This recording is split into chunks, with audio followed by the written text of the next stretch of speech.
The S&P 500 ended up nearly flat on the day, but the daily change value doesn't tell the whole story. We gapped up, nearly tagging the 63.90 level before selling off throughout the morning down to a low of 63.11, so a 75-point wide range before ultimately bouncing and closing at 63.40. So even though the volatility index is back below 17, we've seen a lot of the recent daily ranges anywhere from 50 to 100 points, quite substantially larger than before this past week. Zooming out to our daily candlestick chart, if we just take a look at the overall picture and the gamma exposure data, of course we are hovering here near all-time highs. The GEX picture is positively skewed. You can see this is all the 0 DTE GEX at 63.40.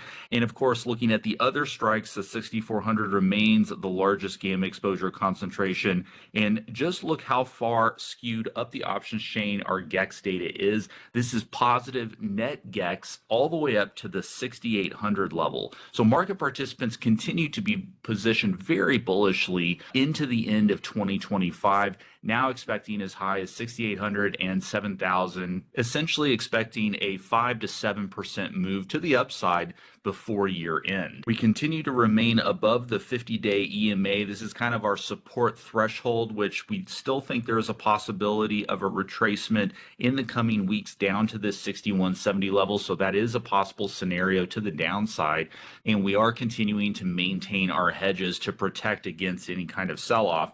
However, the overall trend is higher and the gamma exposure picture is higher as well. Taking a look at our GEX weighted volatility gauge, this is essentially measuring implied volatility over the last 52 weeks. And what this is telling us is that S&P 500 implied volatility has only been lower 25.8% of the time in the past year. And that's accounting for gamma exposure across the total options chain as well. So this is basically a very low implied volatility reading. Despite the spike we had over the past week, volatility has come back in, and this continues to be a buy the dip environment. Speaking of volatility, let's take a closer look at the VIX, down 1.19% today, closing at 1657.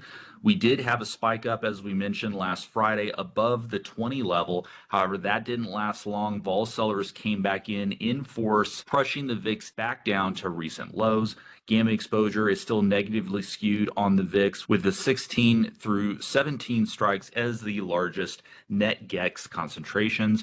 Volume is still pretty widely distributed though, so there is still that sting from last Friday, and market participants continue to take advantage of cheap volatility in terms of portfolio hedging. And so we are seeing quite sizable volume all the way up to the 45 strike. So that is something to just keep in the back of your head. Market participants appear to be still increasing their volatility call buying on the VIX. And so one of the things that we want to watch out for is a movement back up above this 50-day EMA. We can see the 50-day EMA is starting to flatten out. Currently it's sitting at 1785. If we get any kind of sustained move above 18, the 18 to 20 zone I think is very important. You can see we had that spike up and we basically couldn't hold it, just one single candle above 20. So a sustained move above the 18 to 20 level could signal a potential kind of rounding out of volatility. And we have seen this in previous periods where volatility is finding support and increasing into a more intermediate to high volatility regime. So we're not seeing that yet, but it is something just to keep on watch in case we do see a change in volatility regime later this year or into next year. Next, let's take a look at GLD, the gold ETF, up 0.84% today, closing at 313.12.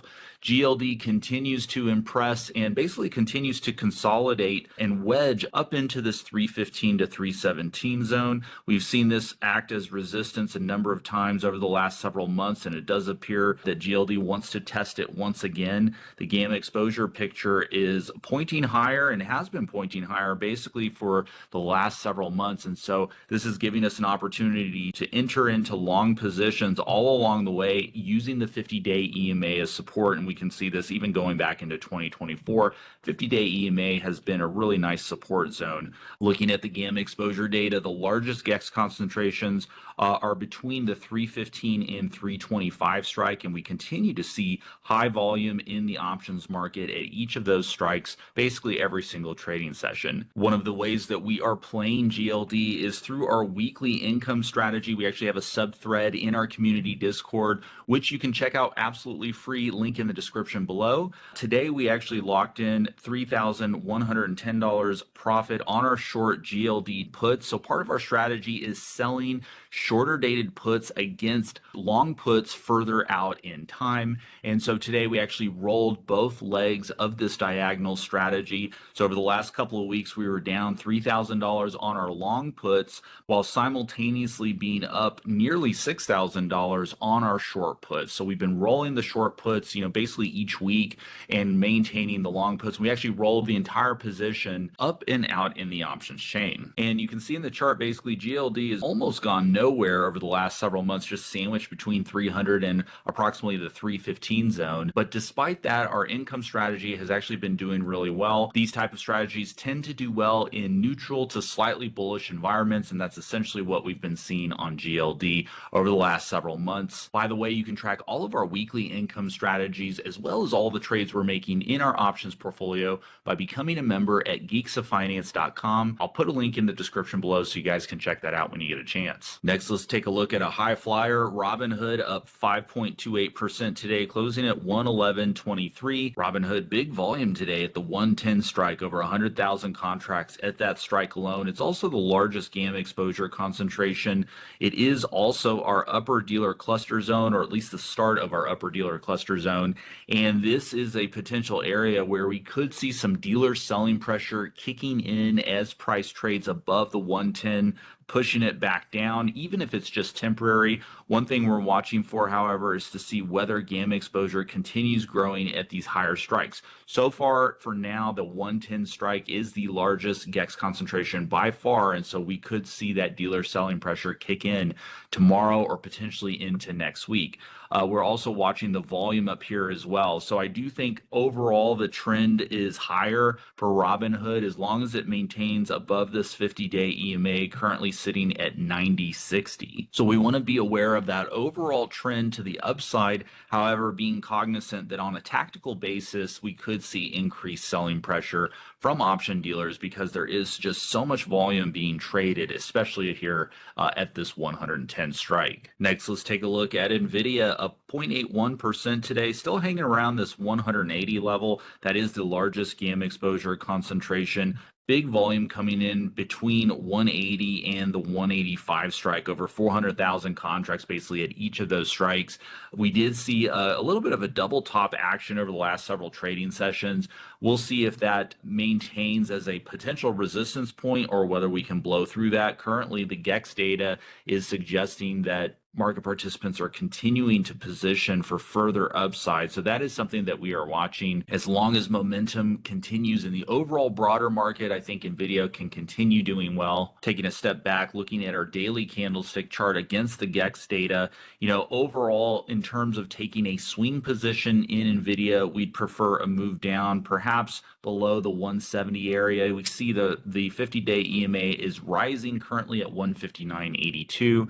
So move back towards that level, even though we really haven't seen that in the last 2 to 3 months, but a move back towards that level, maybe a little bit below 170, would be a much more comfortable entry point to find support for a long position. And this is basically just taking advantage of the buy the dip environment in the market overall, as well as the buy the dip environment in Nvidia. Unfortunately, in Nvidia's case, we haven't seen very many dips at all. So they've been very, very shallow. So you'd have to be really quick on an intraday basis in order to get a precise entry point on any of these particular small dips that we've seen over the last few weeks. But the GEX data continues to remain skewed to the upside, and we continue to see huge volume, like I mentioned earlier, at higher strikes. So this is a name we're going to continue watching and potentially adding to our portfolio on the next dip. And for a limited time, you can get $300 off our yearly portfolio manager tier subscription. Use code SUMMER2025 at checkout. We do have a few spots remaining. This promo is ending soon, so take advantage of it while you can. Members get access to our gamma exposure dashboard,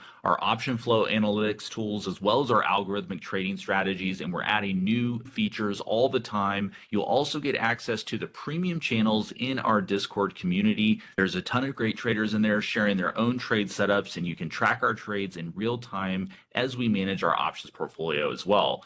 Links in the description below to all of that, so you guys can check that out. Thanks so much, everybody, for watching. We'll see you guys in the next video.